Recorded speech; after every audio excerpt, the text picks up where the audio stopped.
বন্ধুরা, আপনারা কি জানেন একাদশী কে? একাদশী ব্রতর কথা তো আমরা সকলেই জানি, কিন্তু এই একাদশী কে বা এই একাদশী ব্রতর পেছনে কি কাহিনী লুকিয়ে আছে সেটা আমরা অনেকেই জানি না। এই একাদশীর কাহিনী কি তা জানার জন্য ভিডিওটি অবশ্যই সম্পূর্ণ দেখুন।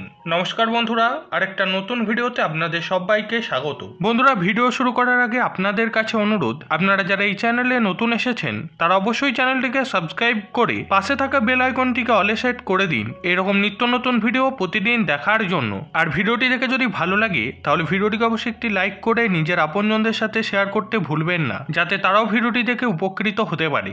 আমরা প্রায় সকলেই কম বেশি একাদশী করে থাকি এবং একাদশীর নিয়ম, একাদশীতে কি করা যাবে কি করা যাবে না, এগুলো প্রায় আমরা সকলেই জানি। কিন্তু একাদশীর ব্রতের পেছনে কি কাহিনী লুকিয়ে আছে সেটা আমরা অধিকাংশ লোকেই জানি না। তাই এই ভিডিওটির মাধ্যমে আমি সেটিই জানাবো। তাহলে চলুন জেনে নেওয়া যাক একাদশীর কাহিনী কি।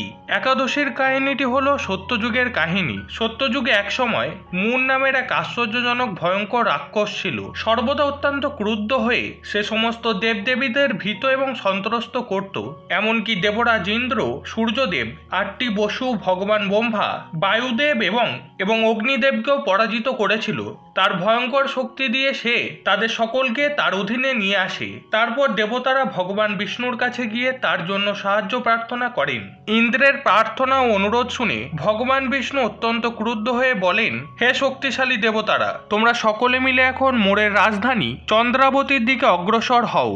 এরপর উৎসাহিত হয়ে সমবেত হয়ে দেবতারা ভগবান শ্রীহরিকে নেতৃত্ব দিয়ে চন্দ্রাবতীর দিকে রওনা হলেন। এরপর মোরের সৈন্যদের এবং দেবতাদের মধ্যে বিরাট যুদ্ধ হয়। ভগবান শ্রীহরির হাতে হাজার হাজার রাক্ষস নিহত হয়। অবশেষে প্রধান দৈত্য মুর ভগবানের সাথে যুদ্ধ শুরু করে। প্রথমে অস্ত্র নিয়ে, তারপর খালি হাতে। ভগবান 1000 স্বর্গীয় বছর নিয়ে মোরের সাথে যুদ্ধ করেছিলেন। তারপর স্পষ্টত ক্লান্ত হয়ে দেবরিকা আশ্রমে চলে যান। সেখানে তিনি বিশ্রামের জন্য হিমাবতী নামের একটি খুব সুন্দর গুহায় প্রবেশ করেন। রাক্ষসটিও তার পেছনে পিছনে গুহায় প্রবেশ করে এবং শ্রীহরিকে ঘুমন্ত দেখে মনে মনে ভাবতে থাকে, আজ আমি এই সমস্ত রাক্ষসদের হত্যাকারী শ্রীহরিকে বধ করব। যখন দুষ্ট রাক্ষস মুর এভাবে পরিকল্পনা করছিল, তখন ভগবান শ্রীবিষ্ণুর দেহ থেকে এক যুবতীর আবির্ভাব ঘটে, যার গায়ের রং ছিল অত্যন্ত উজ্জ্বল। মুর দেখলেন তিনি বিভিন্ন উজ্জ্বল অস্ত্রে সজ্জিত এবং যুদ্ধের জন্য প্রস্তুত। সেই নারী কর্তৃক যুদ্ধের জন্য আহ্বান জানানোর পর মুর নিজেকে প্রস্তুত করলেন এবং তার সাথে যুদ্ধ করলেন। কিন্তু তিনি যখন দেখলেন তিনি তার সাথে অবিরাম যুদ্ধ করছেন, তখন তিনি খুব অবাক হয়ে গেলেন। রাক্ষস রাজা তখন বললেন, এই রাগী ভয়ঙ্কর মেয়েটিকে কে সৃষ্টি করেছে যে এত শক্তিশালীভাবে আমার সাথে লড়াই করছে?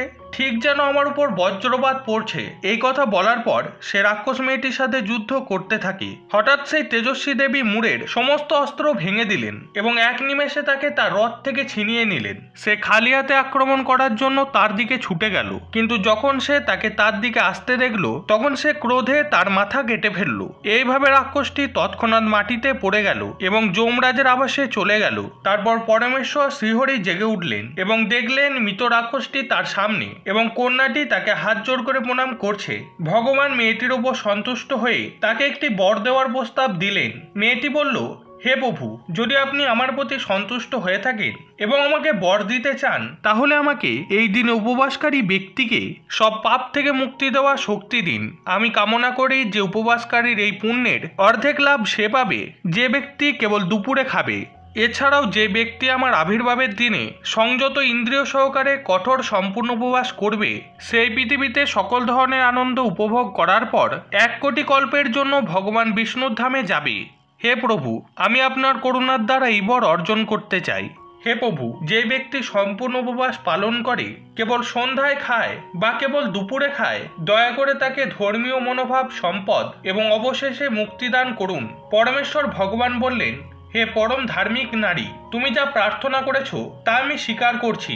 এই জগতে আমার সমস্ত ভক্তরা অবশ্যই তোমার দিনে উপবাস করবে এবং এইভাবে তারা ত্রিলোকে বিখ্যাত হবে এবং অবশেষে আমার সাথে আমার ধামে থাকবে, কারণ তুমি আমার দিব্য শক্তি। অস্তগামী অমাবস্যার একাদশ তিথিতে আবির্ভূত হয়েছ, তাই তোমার নাম একাদশী হোক। যদি কেউ একাদশীতে উপবাস করে, আমি তার সমস্ত পাপ পুড়িয়ে ফেলব এবং তাকে আমার দিব্যধাম দান করব।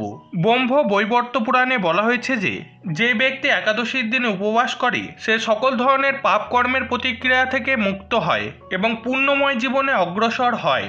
পদ্মপুরাণে বলা হয়েছে একাদশী পালন করা উচিত। বিশেষ করে কেউ যদি ছল চাতুরি করে, তারা যদি একাদশী পালন করে তবে তার সমস্ত পাপ মোচন হয় এবং সে খুব সহজেই পরম লক্ষ্য বৈকুণ্ঠ ধাম অর্জন করে। তখন দেবী একাদশী এই একাদশী ব্রতের উপবাস কিভাবে করতে হবে এবং সে একাদশীর উপবাস কিভাবে ভাঙবেন তার উপায়ও তিনি বলে দিয়েছেন।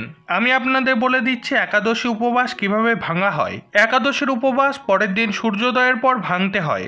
যদি আপনি নির্জল উপবাস না করেন, অর্থাৎ সম্পূর্ণ জল ছাড়া উপবাস না করেন, তাহলে শস্য খেয়ে তা ভাঙতে হবে। নির্জল উপবাসের ক্ষেত্রে আপনি দুধ বা ফলের মতো শস্যবিহীন খাবার দিয়ে আপনি এই উপবাস ভাঙতে পারেন। তো বন্ধুরা, আশা করছি একাদশী কে এবং তার আবির্ভাব কেন হয়েছিল এবং একাদশীর ব্রতর পেছনের কাহিনী তা আপনারা জানতে পেরেছেন। তো বন্ধুরা, আজকের ভিডিওতে এ পর্যন্তই। ভিডিওটি দেখে যদি আপনার ভালো লাগে তাহলে ভিডিওটিকে অবশ্যই একটি লাইক করে দিন, আর এই চ্যানেলে নতুন হয়ে থাকলে চ্যানেলটিকে অবশ্যই সাবস্ক্রাইব করে পাশে থাকা বেল আইকনটিকে অলে সেট করে দিন এরকম নিত্য নতুন ভিডিও প্রতিদিন দেখার জন্য। ঈশ্বরের কাছে প্রার্থনা করি আপনারা সবাই ভালো থাকুন, সুস্থ থাকুন। ধন্যবাদ।